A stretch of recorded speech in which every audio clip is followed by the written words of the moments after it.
Voyons l'entreprise comme un couple. Au début, on crée quelque chose, comme dans un couple, on crée une connexion, dans l'entreprise, on crée les bases.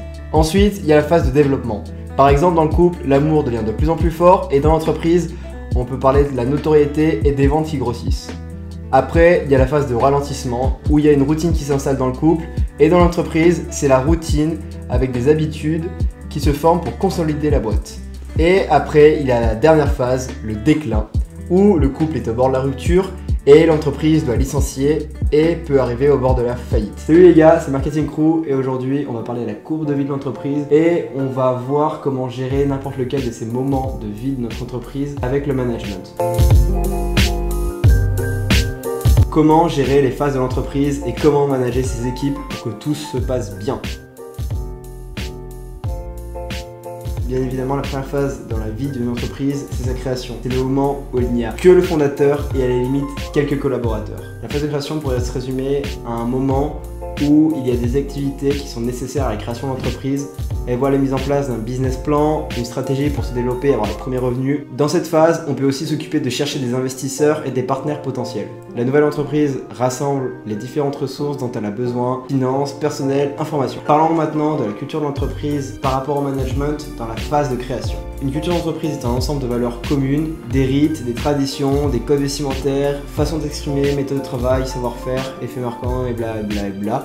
Bref, c'est une vision insufflée par ses dirigeants et partagée par tous qui font de la tribu une personnalité morale, un tout uni et solidaire. Même si, bien sûr, au cours du temps et au cours de la vie de l'entreprise, sa culture peut changer, elle peut évoluer, on va dire qu'elle garde un tronc commun. Déjà, la culture d'entreprise a un contact direct avec le management. Tout dépend de la culture. Si on sent une véritable différence dans la hiérarchie entre les plus haut placés et les plus bas placés, la tendance sera plus au management directif ou délégatif. En revanche, si les patrons restent plus proches des salariés, il y aura plus un management participatif ou persuasif. Si vous voulez en savoir un peu plus sur les différentes formes de management, nous avons fait une vidéo, vous pouvez cliquer sur le petit i pour la voir. Durant cette phase, elle doit réaliser du profit pour pouvoir évoluer dans le futur. Généralement, les nouvelles entreprises ne connaissent pas une forte croissance dès le départ. La phase de croissance se caractérise par la demande des produits et ou services que l'entreprise propose, durant laquelle les compétences managériales du fondateur doivent céder aux compétences de délégation afin de suivre la croissance rapide de l'entreprise. Nous considérons que les nouvelles entreprises passent par une phase de création animée jusqu'à l'établissement d'une croissance durable. Entre la deuxième et la cinquième année d'exercice, la phase de développement est marquée par l'efficacité sur le plan technique d'un exercice, mais aussi l'affirmation d'une entreprise face à la concurrence. La croissance durable sera établie à partir du moment où les phases qualitatives et les phases quantitatives seront mises en œuvre et seront égales. Car pour que la phase de développement fonctionne, il nous faudra une phase quantitative avec l'augmentation du chiffre d'affaires, l'augmentation du nombre de clients et l'augmentation du nombre de produits. Il nous faudra aussi une phase qualitative qui consiste à améliorer la durabilité du chiffre d'affaires, la satisfaction au niveau des clients et la maturité des produits. Nous pourrons continuer ensuite en précisant quels sont les facteurs de la phase de développement. Ces facteurs seront appelés par la suite turnover. En première partie, intéressons-nous à l'entrée d'une entreprise sur de nouveaux marchés. Pour l'entrée sur de nouveaux marchés, l'entreprise pourra conquérir de nouveaux segments de clientèle avec des produits ou des services existants. Cette stratégie visera à gagner de nouvelles parts de marché. Cependant, l'offre produit ne change pas, mais elle doit être adaptée à la vie locale du marché. En deuxième partie, intéressons-nous à la diversification d'une entreprise face à la concurrence. La diversification face à la concurrence consiste à la conquête de nouveaux domaines d'activité grâce à de nouveaux produits ou de nouveaux services qui seront par la suite adressés à une nouvelle clientèle. Mais cette diversification n'est possible que si l'entreprise dispose des ressources financières nécessaires. Pour cette étape, prenons l'exemple de l'iPhone. Apple a centré ses innovations sur l'appareil photo, en améliorant constamment la qualité de leurs produits. En contrepartie, Samsung s'est diversifié d'Apple en lançant le premier téléphone pliable.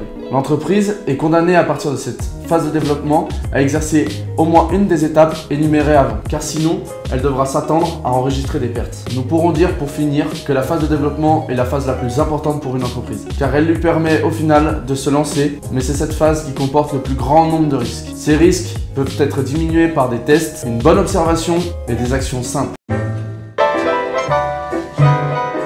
Durant la période de ralentissement de la croissance de l'entreprise, le manager va fixer des objectifs plus atteignables à ses employés afin de les motiver et pouvoir essayer de sortir de cette mauvaise passe. La phase de ralentissement de la croissance peut également être appelée phase de maturité due à une forte intensité concurrentielle où l'entreprise devra faire des efforts de différenciation afin de pouvoir dominer ses concurrents. On va donc adopter 3 styles de management durant cette phase. Le management de l'organisation. Il est appliqué lorsque les managers d'une entreprise sont confrontés à certaines complications liées à des problèmes avec leurs collaborateurs ou leurs fournisseurs, qui provoquent souvent un risque et un sentiment d'inquiétude quant à l'avenir de l'entreprise.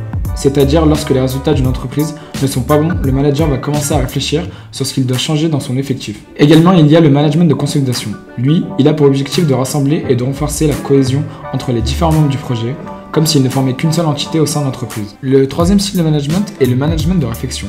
C'est un management où le manager va se demander s'il ne devrait pas totalement changer son équipe en passant par des licenciements et donc en recrutant de nouvelles personnes. Durant cette période de ralentissement de la croissance, le manager va chercher à remotiver son équipe en créant les conditions favorables à leur environnement pour les pousser à atteindre les nouveaux objectifs qui ont été fixés. Pour la phase de déclin, on va se concentrer principalement sur la phase de déclin d'un produit, puisque c'est l'essence qui fait qu'une entreprise avance. Il va de soi que certains produits ont une durée de vie déterminée en raison de leur nature même, comme les vêtements à la mode, et que d'autres seront, volontairement ou non, retirés du marché. Par contre, certains produits parvenus à l'étape de la maturité il y a plus d'un siècle sont encore vendus aujourd'hui et ont su éviter leur déclin. Par exemple, les céréales Corn Flakes de Kellogg's qui ont été brevetées en 1896 et qui demeurent encore parmi les céréales les plus populaires. Au moment où ces céréales ont atteint leur maturité, Kellogg's a-t-elle proposé de les éliminer ?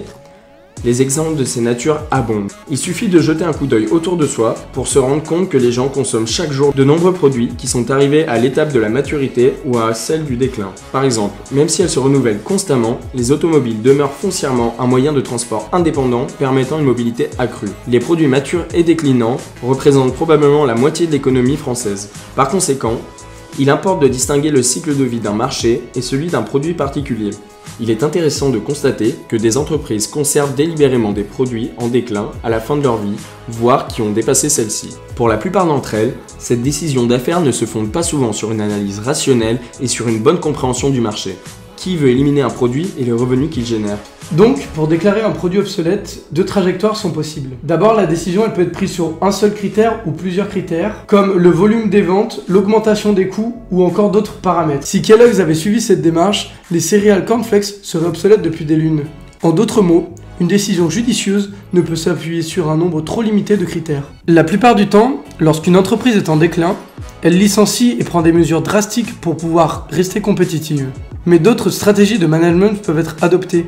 Par exemple, l'entreprise peut changer ses gammes de produits et au lieu de licencier, peut former ses employés à effectuer de nouvelles tâches. Évidemment, cela imposera des efforts financiers importants, mais cela pourrait créer une nouvelle dynamique à l'entreprise. Parlons maintenant de quelques outils à utiliser lors de la création de son entreprise. Déjà, il nous faut un business plan. C'est un peu la vision à plus ou moins long terme de l'entreprise. Il faut une direction pour avancer et ce business plan nous sert de boussole. Il y a différentes composantes dans un business plan. Les principaux éléments d'un business plan sont le résumé, donc la description de l'entreprise, sa forme juridique, la structure du capital et qui sont les propriétaires. Ensuite, le management et les collaborateurs, l'organigramme, la formation, les expériences, la gestion du personnel. De plus, les produits et services, l'utilité pour le client, son positionnement dans le cycle de vie, le développement et l'innovation. Donc, concernant le style de management à adopter, tout dépend. Déjà, il faut adopter un style de management qui correspond à l'autonomie de vos collaborateurs. S'ils sont peu autonomes, ça sera plus un style de management directif. Alors que s'ils savent se débrouiller, on sera plutôt sur un style de management participatif. Maintenant, parlons de la phase de développement. Pour apporter une idée neuve au management d'une équipe commerciale, je recommanderais de tester une des idées novatrices du management. Les salariés de nos jours en ont marre du management dit à la papa et veulent un management plus détendu.